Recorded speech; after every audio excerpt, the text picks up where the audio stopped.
Hey, so you've decided that you want to buy a house, and I am super excited for you and so proud of you to make that decision. It is a scary one. I remember when I bought my first house, I didn't think I could do it. And I don't know, by the grace of God, it got done. So I'm Maureen Mahood, and I am broker owner of Sell Your Home Charlotte here in beautiful Charlotte, North Carolina. And I have helped hundreds of people buy and sell real estate here in Charlotte and the surrounding areas. And I want to take you through what it takes to buy a house in North Carolina. All the rules, all the regulations, what money you need, what kind of programs are out there. And we're going to cover a lot. So sit back and relax and just listen. Okay, so where do I start? That's the question. And you start at the beginning, of course.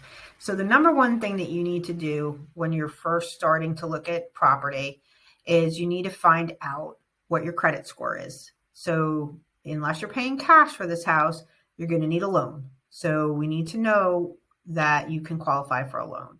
So there's different loan products out there, and we're going to go over that in a little bit.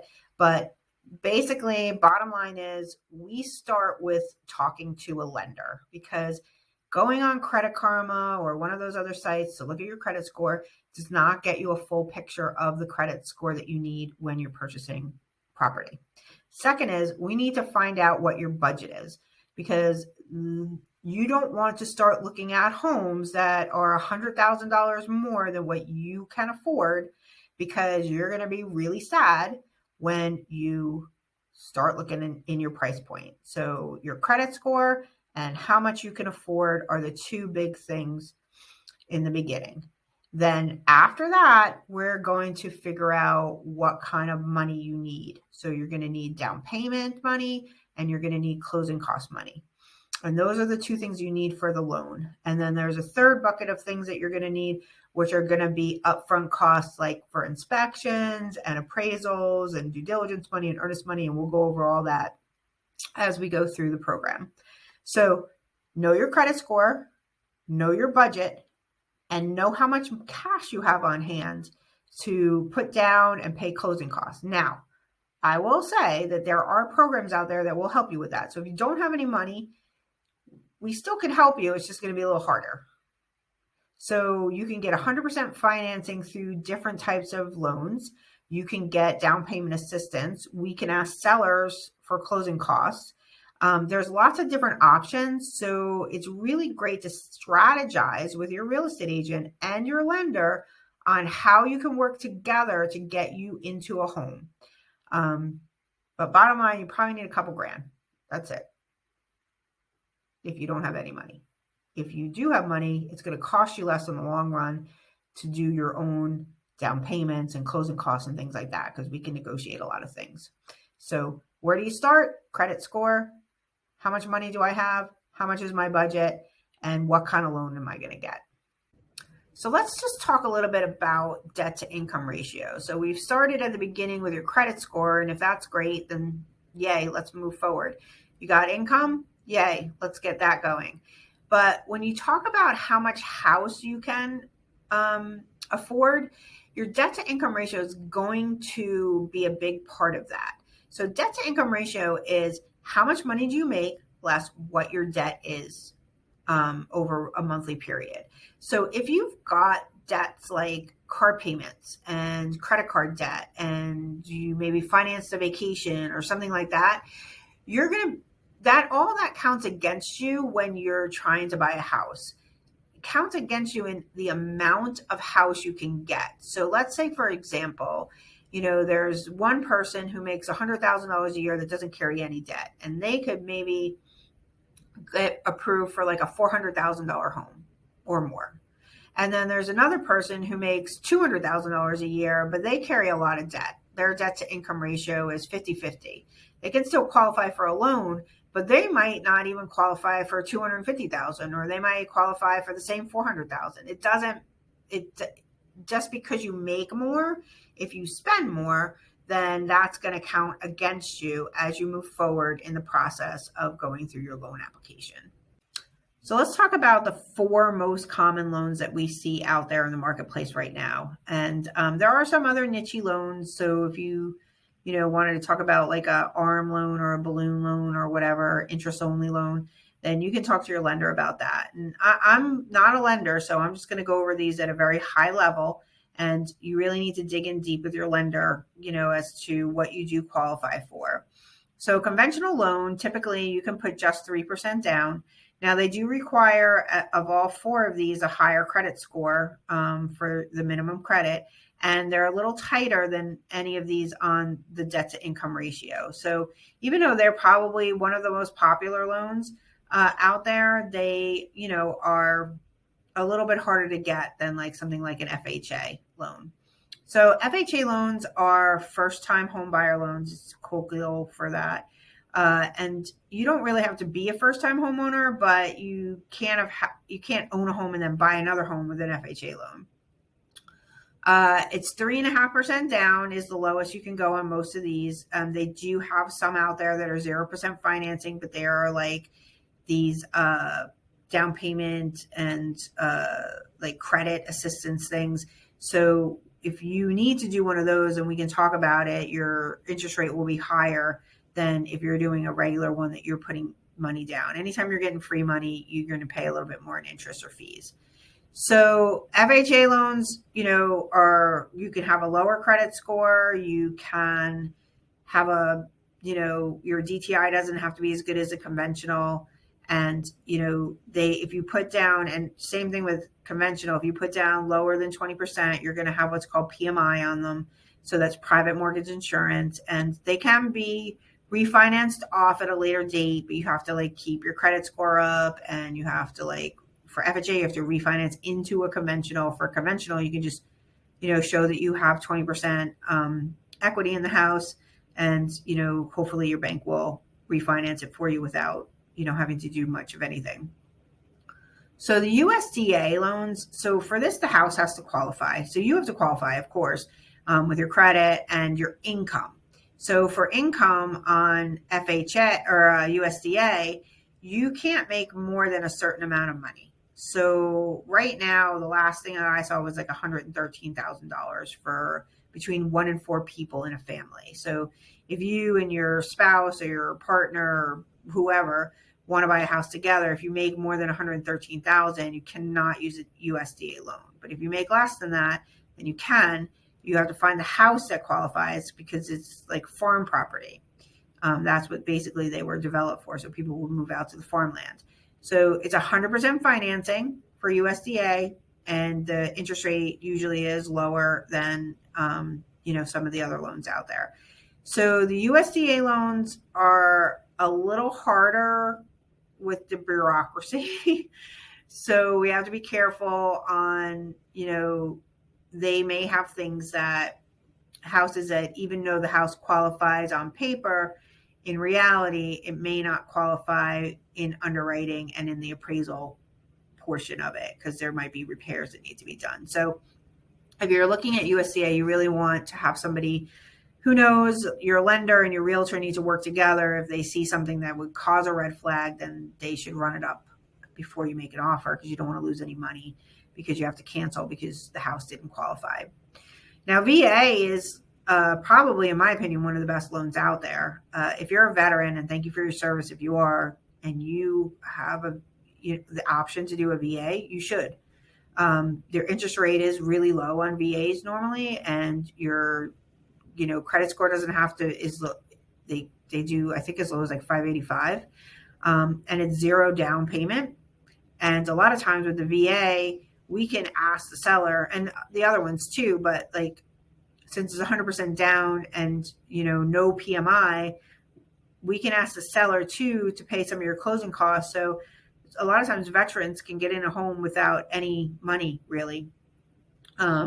So those are really good things for veterans. So if you're a veteran and you're ready to get out, look for houses, let's find out what you can get through the VA, because VA is the best loan that they have. So conventional, FHA, USDA, and VA. Conventional and FHA, you need to qualify with your credit and your DTI. USDA, the house has to qualify. You also need to qualify with your credit, your DTI, and your income. And VA, you have to be a veteran, so the person has to qualify. So those are the 4 types of loans that we see most often out there in the market. Okay, so we're at the point where we're talking about down payment. So there's a few places where down payment can come from, and it doesn't necessarily have to be your bank account. But if you are the person who has saved money over the years and you have money in your bank account to put down on the house, it's a really good investment to do that yourself. Okay, congratulations, that's awesome. Now, if you are not that person, and maybe you're like me, you have a 401k, but you don't have a huge savings account, you can probably borrow from your 401k. So I'm not a financial advisor, so you would want to talk to your financial advisor, but you can borrow tax-free as long as you pay that money back over time and you pay the interest to yourself, so you can get down payment to get into your house. The other place is you can get a gift from your immediate family, so your parents, basically. So your parents can gift you, not lend you. They can gift you money, and they need to write out a letter saying that this is a gift and not a loan. So if you've got parents that want to give you some money and help you out, that's awesome. The other thing is we can look at some down payment assistance programs. There's a few down payment assistance programs out there. If we don't have to do them, we shouldn't, because they end up costing you more money in the long run. But if it's a last ditch effort to get you out of renting, where we use use a down payment assistance programs, we can use them as a tool. Okay. What you can't do is get money that you've had saved in your mattress. So this money cannot just appear out of nowhere. It has to be what's called seasoned money. So it needs to have been in your bank account for at least 3 months. So what the bank says is you need to source all this money. So if you're let's say your parents are giving you some money, and the letter is the source. Let's say you're getting money from your 401k. The paperwork from the 401k is the source. If you take it from your mattress and you move it into your bank account, there is no source. So they think you've taken out another loan somewhere, and it could affect your DTI. So you can't do that. They won't let you use that money. So if you do have money sitting in your mattress, we need to talk about it before we, go shopping. Because if you're thinking you're going to use that, you probably can't use it. Okay. So you can do your own accounts. You can do a family member can gift you money. You can do your 401k, or you can do down payment assistance. Those are the most common places where people get down payment. So let's talk a little bit about due diligence money, and why is it called a fee, and what the heck is it, and all that kind of stuff. So when we're under contract or going under contract and we find the house that you want and we're putting together the offer, I'm going to ask you, how much due diligence money do you want to risk? So the risk is that we negotiate between the seller and us an amount of money that you give up front, and it's like skin in the game money, for them to take the house off the market to go under contract with you. And once a seller's under contract with you, he can't or she can't take any other offers. I mean, she can take a backup offer. They can take a backup offer, but that's only if you don't go through with your offer in the time that you were allotted in the contract. So the bottom line with the due diligence money is the seller gets to keep that money if you cancel. If you don't cancel, it goes towards your purchase. Okay. So during the due diligence period, you're going to do all these inspections, a home inspection, maybe a radon inspection, a pest inspection. You're going to do, I don't know, you might have a survey done. You're going to do all the things. You're going to have an appraisal done. So if anything comes back where it gives us pause that we have to go back and renegotiate, this is the time that we're going to do it in, the due diligence time. And if we can't renegotiate, maybe the seller doesn't want to, or you just decide you don't want to deal with what came up, then you can terminate and you just lose your due diligence money. But if you go forward, and most of the times we can renegotiate things, because sellers, they really don't want to drag out the process of selling their house any longer than possible. So if it's a problem for you, it's going to be a problem for other people, truthfully. So due diligence money, if you think about it in the simplest terms, this is your option money. You are giving them money to buy the house, option to buy the house. If you buy the house, that money goes towards your contract. If you don't buy the house, that's the seller keeps that money, and then he gets to put his house back on the market. So we talked about due diligence and the time frame that we can negotiate for inspections. So then there's this other check that is going to be required for most purchases. It's called the earnest money check. So while a due diligence check nowadays is a lot lower than an earnest money check, the due diligence is more important to most sellers because earnest money is protected during the due diligence period. Meaning that if you decide that you're going to cancel, let's say, for example, you give the seller $500 due diligence and $500 earnest money. The earnest money check goes into whoever is holding escrow. So in this state, most likely it's going to be whoever is going to be your lawyer. Okay, so you write it out to the lawyer, they put it in their escrow account. So let's say you decide you're going to cancel and it's before your due diligence period's over. So the seller keeps the $500 due diligence money. Well, that earnest money was protected during that period. So you would most likely, 99.9% of the time, get that earnest money back. Now, earnest money becomes into play after due diligence. So let's say you under contract and you get 20 days of due diligence and you have a 30-day close. At the end of due diligence, which is, 5 p.m. on the 20th day, and let's say you decide you want to cancel the next day or 5:01, that's when your earnest money could be at risk. So that's when you want to do all of your inspections and everything and get everything done in the due diligence period.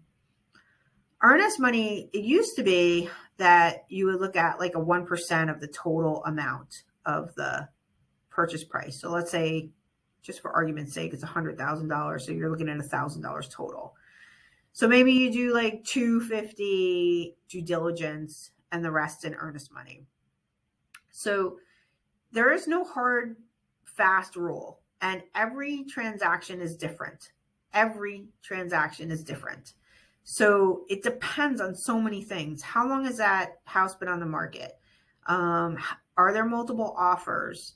Do we really, really want this house and want them to make a decision today rather than stringing us along for a couple of days? So have we walked through the house and we can be reasonably sure there's not really a whole lot going on? So maybe it's like, pretty new house, or you could just tell in some houses that the sellers have kept up, maintenance on that house really well. So sometimes you come in strong just so you can get the seller to say yes. And you can use that to maybe offer them a little bit less on their purchase price or whatever. Everything counts together when you're doing this transaction. So earnest money is something is the check that goes to the escrow account. It's protected during due diligence. If you cancel after your due diligence period, that money is at risk as well as your due diligence money. Let's talk about home inspections and different types of inspections that you're going to do after you're under contract and in your due diligence period on the home to make sure that the home is exactly what you want and there's no major defects in this home and that you're going to be comfortable moving forward after due diligence is over. So the first thing you're going to do is do a home inspection. So home inspections are just basically you hire a company and they come out, you pay them, I don't know, somewhere between $450 and $650. It all depends upon the size of the house, the age of the house. There's no like it costs this amount of money, because a 2,000 square foot home costs less than a 6,000 square foot home. And if the 6,000 square foot home is built in 1920, it's going to cost more than if that $6,000 home was built in 2023. So there's a lot of factors that go into the pricing on home inspections, but the basic idea of a home inspection is you are hiring a professional to come out and go under the house, go in the attic, open every door, look at every window, look at every plug, look at every cabinet, look at every door, just look at everything. I mean, so they'll crawl under the house, they'll go in the cabinets, they'll go upstairs in the attic, they'll check the insulation, and they will tell you, and the reports will be, I don't know, I've seen reports 100 pages long. Anything could be cosmetic, could be something major, could be minor things. It could be, this is just for your information things. So home inspections are really, really important because they give you an idea of where the house is maintenance wise. And, you know, we can start from there to negotiate any repairs that you think you might want from the seller. Because if there are issues with that house and you end up closing, those become your issues. So we need to make sure that you're comfortable with the house as it is right now, or we need to negotiate repairs, or we need to renegotiate money off the house or money to repair whatever it is that needs repairing that could be coming from the seller's proceeds. So you could do that repair after close. So there's lots of different options. And, you know, they are what they are, home inspections. Don't be afraid of them. It's just basically for your knowledge. And 9.5 times out of 10, sellers will renegotiate after a home inspection, especially in the market that we're in now. Maybe not in the last couple of years, but now they will. So the other things you're going to want to do are going to be pest inspection. I mean, don't know how many times that I've had houses, and I don't care how old they are, come with like active termites or post beetles or whatever. And that's the seller's problem. They need to fix it. Or if they don't want to fix it, they're going to have to disclose it to every single other buyer that comes. So we do the inspection so that we know that something's not eating that house that we can't see, because you won't see it. Radon is a tricky one. So a radon is a nice to know, right? Because radon, if you don't know what it is, I did a whole video on radon. It is an odorless gas that can cause lung cancer. You won't know it's in the house unless you test for it. We don't have a huge radon issue in the Charlotte area. It's mostly if you go out to the mountains, but I've had, I think, maybe 2 houses that have come up over the EPA guidelines in the last 7 years, and the sellers have always mitigated it. So you want to make sure that if you do this test, that they can mitigate, that they mitigate it, or they give money to you at close if they can't afford to, because sometimes you come into that situation where sellers just don't have the cash up front to do it, but they will when the house closes. So we get the money from them so that we can do it, after close. So radon is something that I always suggest people do, even though it hardly ever comes up. It's just, you just don't want to be breathing in something that might cause you cancer. And then there's all sorts of other inspections that you may want to do, and you can do any and all inspections. But if you're buying with septic and well, you should do those. If there's a pool, you should do a pool inspection. I mean, there's just like a laundry list of them. And if you ask me if you should do an inspection, I'm going to tell you should, because if you don't do the inspection and there's an issue after you close, I don't want you to come back to me and say, hey, you told me I didn't have to do that. So I will give you the information on why you should do it. But this is the time to do it during the due diligence period. So we can go down the list of what is recommended, what's important to you. The big things are going to be your home inspection, your pest inspection, and your radon inspection. If you're buying a septic and well area, septic and well inspections, you do not want to move into a house where you're going to have to dump the septic tank, right away, or find out you're going to have to get a new septic tank, or that you don't have good drinking water, so this is the time to do it. Okay, so we have the inspection report back, and now we're gonna go through it. We might meet on the phone, or we might go get a beer, and we'll go through this inspection report and we'll figure out what's important. And then the real work for your realtor starts then. I'm gonna go out and find out, what does it cost to repair all this stuff? Or, maybe you just decided that everything's fine and you'll just take care of it, because sometimes that happens too. But if you want to get the seller to renegotiate, this is the time to do it. So we go back and we renegotiate with the seller. If we have a price on the inspections, we can ask them for money towards your closing costs. They can't actually give you money, but they can do it towards your closing costs, or they can do a check to your contractor at close if they're agreeable to that. And then the repair gets done after close. We can also ask the seller to actually do the repair. I particularly don't love to do that just because most sellers don't do the best job on repairs because they don't want to spend the money. So it's money that they have to give to you that comes out of their pocket before they close. So I typically like to do either lower the price of the house, give us some more closing costs if that can be allowable for the lender, or just write out a check to our contractor at close, and they'll go ahead and do that repair after close. So appraisals. You're going to have to get an appraisal if you have a loan. I mean, that's just the way it works. Unless you're putting more than 20% down, the bank's going to probably require you to do an appraisal. You won't be able to waive it. So we need to know that the offer that we're putting in is going to be lined up with what we think the house is going to appraise for. So if I'm your buyer's agent, I'm going to ask you after you decide you want to make the offer to give me a little bit of time to go home and to do what's called a comparative market analysis. And it's similar to what I would do if I was listing someone's house. It's pretty much exactly the same. I'm going to go out and look for comps in the area that are similar to what you're buying, that have sold, not that are listed, because it doesn't matter if they're under contract and they haven't closed. We don't know what the price is of that house when it's going to be closed. But I'm going to go back and I'm going to look at similar size houses, similar, setup and all that. And I'm going to come with my opinion of what I think the appraisal might come back at, my broker price opinion. So an appraisal is really an opinion, but it's an educated opinion. So appraisers go to school for what they do. They're licensed in, the field, and they go and do the same thing, except they dig even way deeper than what I would do as a real estate agent. I mean, because that's what their job is. They work for the bank.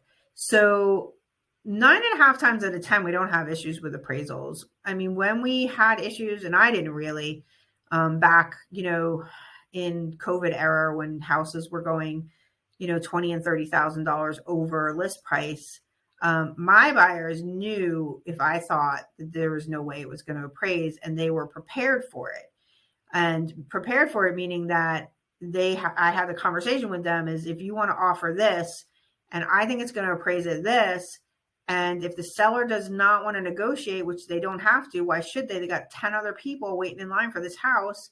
You're going to have to come up with some extra money. And that was the price of 2% interest rates, right?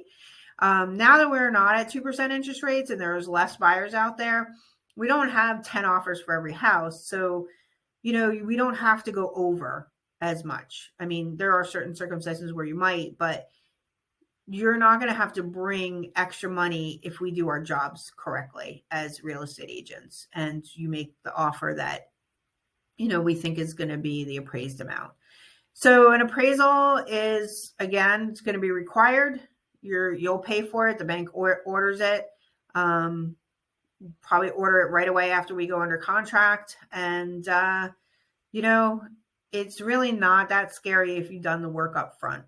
That's bottom line. Appraisals usually come in right around what we think they're going to come in at if the buyer's agent and the seller's agent have both done their jobs correctly.